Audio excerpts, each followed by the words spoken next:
Hello there, thanks for stopping by. I am Sam and this is my studio. You know, that's the word I like to use for the tiny corner of the spare bedroom where I get to do my craft. Anyway, today we are doing something pretty exciting. We are finishing the masterpiece of Hollyhock Gate. It's been a very long 3-part series, but today's the day it is done. Let me show you. Let's go. I am still mainly using the brush that came with the kit. I just noticed when I was doing some of the flowers that this Paintworks brush was just not quite fine enough, and I had a little bit of trouble getting right in there. So this is just I don't know, what is that? A little detailer, just to get in here to some of these little details if I need to. Having a bit of a look, we have got in the gate, we've got an area here with some dots that we will be doing a little bit of blending with at the top of that kind of finial thing. We've got the areas marked in the dark grey are areas of straight black, and we've got some areas where there are no numbers, and those areas are the little areas of white. So I'm thinking I'm going to start with the gate and see how that looks before I make any changes, because it looks pretty good to me just as it is straight out of the box. I don't think we'll have to freestyle much for the gate at all. And then with the birds, lastly, I think they look pretty good just straight up. I don't think I'll make many changes. Maybe, you know, just some little flicky bits in the top wings or the tails. So let's get started on this gate and see how it looks.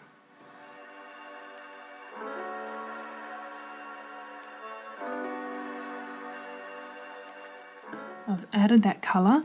The wet edge is still there, and I'm just going to push that colour up a little bit.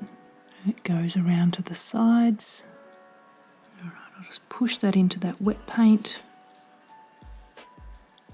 I don't mind if I've lost my original lines.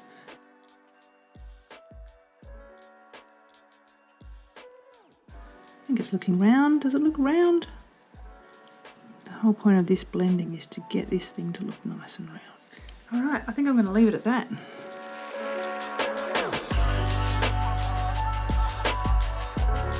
Not sure if I like this really strong demarcation line here.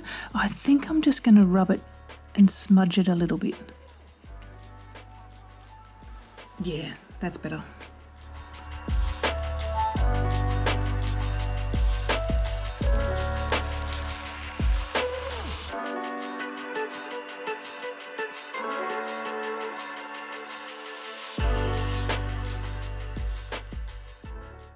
Alright, so we have finished just the main bluey grey colours of this first kind of finial on the gate, and all I've got to do now is there's some the dark black lines along here and the bright white lines. So I have just had a little problem. I've opened up the white. The white colour's gone a little bit thick and chunky, so I'm just going to add some flow aid to that to make it nice and fluid. I just find that when I want to paint like straight lines, it's much easier to do. It's much easier to drag that line if the paint isn't too thick. The flow aid that I'm going to use is the Liquitex one. I'm just going to start with 2 drops. See if I can loosen that up a little bit. It's okay if I'm painting like a big area, but if I want to get some really nice fine detailed lines, I'm going to need to have this a little bit more runny.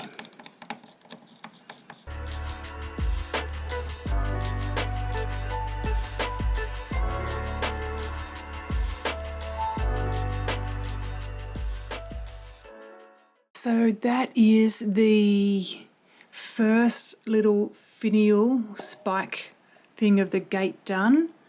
Now I am going to work my way across these other ones in the exact same way. I'm not really doing much at all for, in the way of freestyling, just painting it section by section just as it is. Occasionally, like here and maybe down here, I just don't wash my brush off, and I just, happy just to, kind of flick it out and smudge it a little bit. And of course we did the blending in that top little spike. But other than that, I am just following it section by section. So I'm just going to keep going and do that same thing.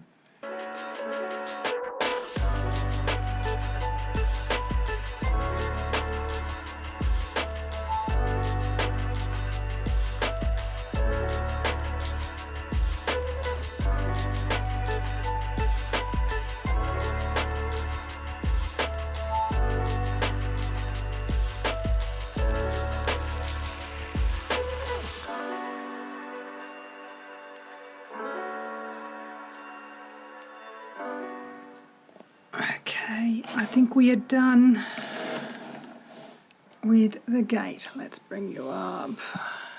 I'm loving it. I think it's really nice. I think it looks great. So I'm just going to leave it there for now and go and make a cup of tea and come back and work on the birds. 2 weeks later. All right, let's do these birds. Okay, so my plan is I will probably start with this one just because I'm right-handed, and that'll make it a bit easier to go this way. I'll start with this one. I'm just going to follow the plan, have a little bit of a regroup, have a look at him, see if we want to do any little feathery bits around here for his, some of his feathers. That could look nice, but we shall wait and see. The other thing that I am just noticing is, so his eye is meant to be solid black, then just with that tiny little white dot in the middle. I am thinking I don't really want to paint around that tiny little eye dot, so I'm just going to paint them all solid black and then just go back in with the white paint and do the little catch light in the eye afterwards. And I'm thinking I will probably do the same thing with the feet. I will just paint them the solid dark colour of the feet and the legs, and I think it'll be pretty easy just to follow the photo reference to then just go back and do the little highlights over the top. I'm not a fan of, trying to trace around those tiny little sections. So that's my plan.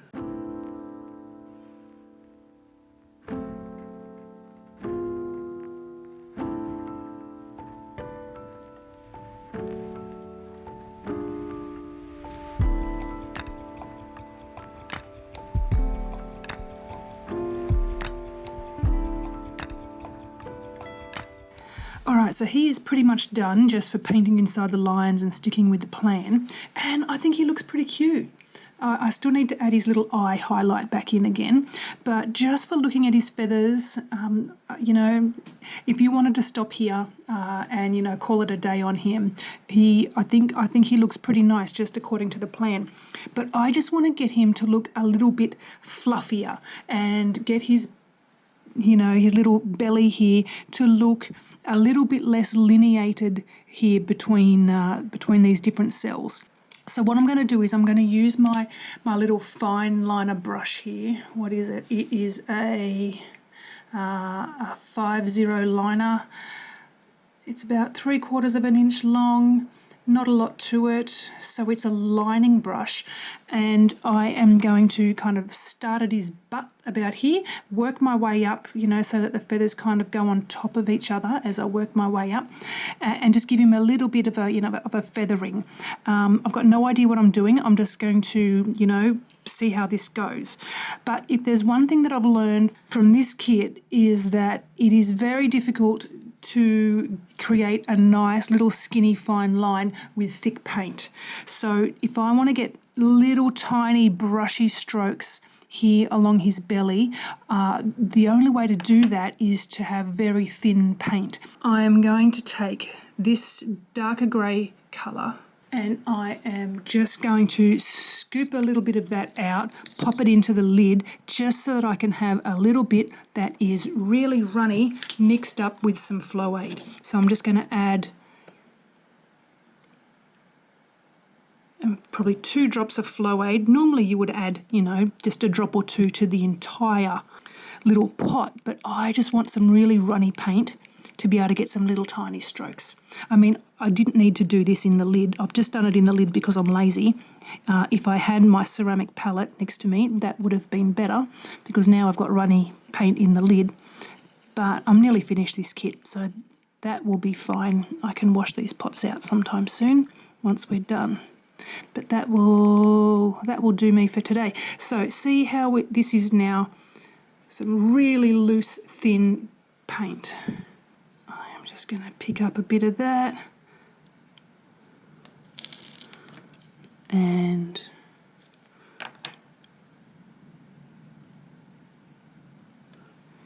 get some little tiny brushy strokes going on. Ooh, look how fine I can get those when you've got thin paint. All right, now I'm going to do the same thing with the white and bring it down over the top of the grey. Okay, I'm going to pick up a little bit of this white, pop it in there, add a bit of flow aid. Now, I really don't need much. I don't need much at all. Even that one scoop out with a toothpick was really more than what I needed, because it's just the tiniest little bit of a fluffy tummy. It really doesn't need much paint at all.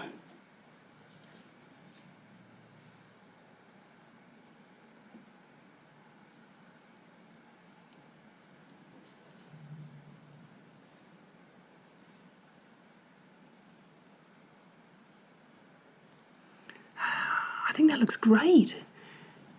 That's going to work. That's going to be all right. I was a bit nervous. That's going to work just fine. So maybe a few little longer ones, just to make him look real fluffy. A few little clumps. And I'm going to leave it there. She says as she keeps on working. So in the lid here, I'm just picking up a tiny little bit of that paint. I promise for my next video I will get a little ceramic palette or something and do this properly. But I think it is good to show people that you don't need every gadget under the sun to be creative. Use what you've got, do what you've got with what you've got, and the results can be amazing. I think I'm just justifying my laziness here. Right, so I've got some real watery paint here. Let's add to this little fluffy tummy.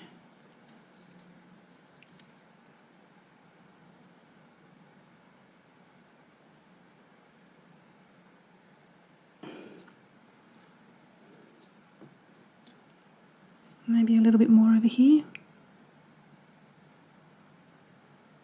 So moving on up, now that was with this light orange colour that I did that.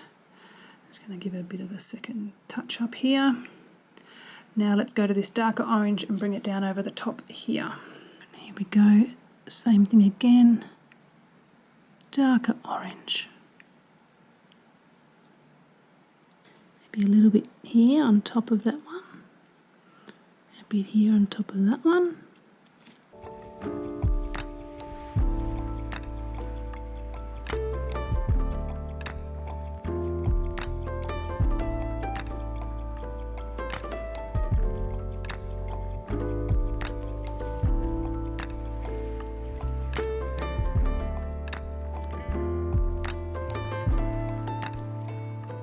Now I'm going to do the same thing here. I'm going to just work up his head here and just soften that out and fleck it out a little bit as well, and then do the same on his wing.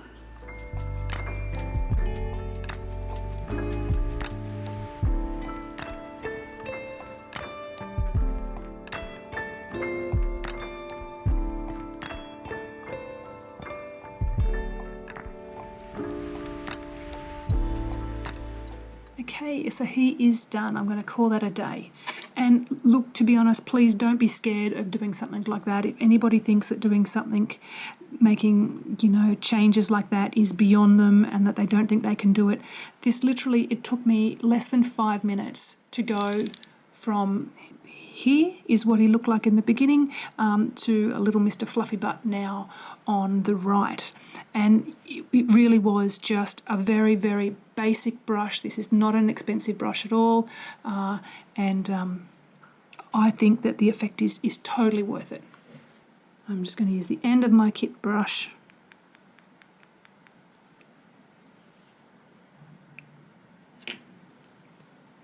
Yay, that'll do. One little dot. That's all he needs to bring him to life.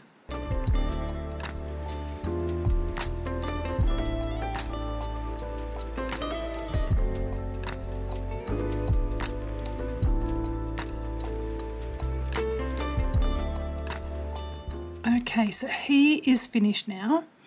And I think, once again, if you wanted to leave him like that, he looks great. There's nothing wrong. If you added the little catchlight to his eye, I think that looks great. But I just think this, with the little flicky bits around here, turning him into a little cute, fluffier type of bird, looks better for me. So I am going to do the same thing here. Learning what I learned from this last guy, I'm going to start here at his tail and just pick up one colour and work my way up and flick it through. So you can see here how much I am mixing up this time. There is just a tiny little bit of flow aid in there, not much at all. You really don't need too much.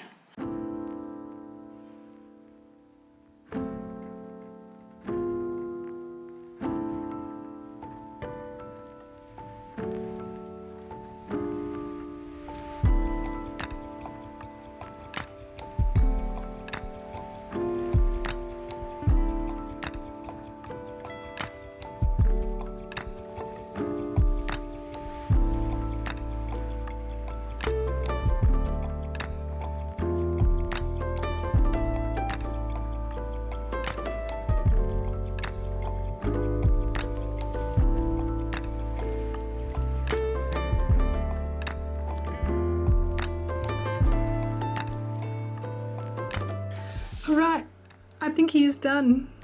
So let's do that comparison again. Here on the left is what he looked like before we did any adjustments, and on the right as he is now after we've added some little flecks. So once again, I am using just the end of a paintbrush to do this. You could use a little specialised dotting tool, or you could use a toothpick. I just find if I try to use a brush to do this little white dot in the eye, I just can't get a nice circle, and I end up doing it again and again, trying to even out the circle until I've made a dog's dinner of it. There he is. Let's move on to bird number 3. Same process again. I'm going to paint him just according to the plan, no adjustments, and then go back over and add my flecks.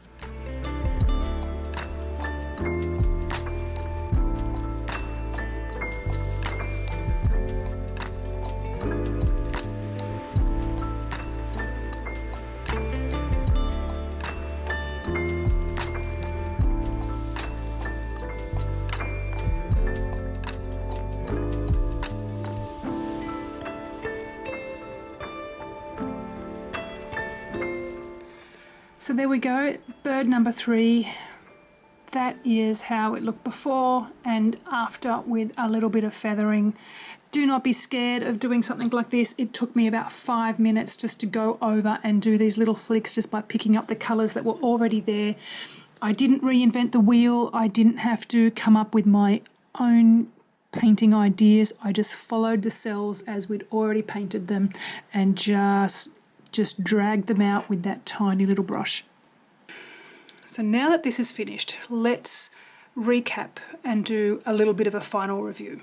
Overall, I am entirely happy with it. I'm really happy with the finished product, and there's not a lot that I would change.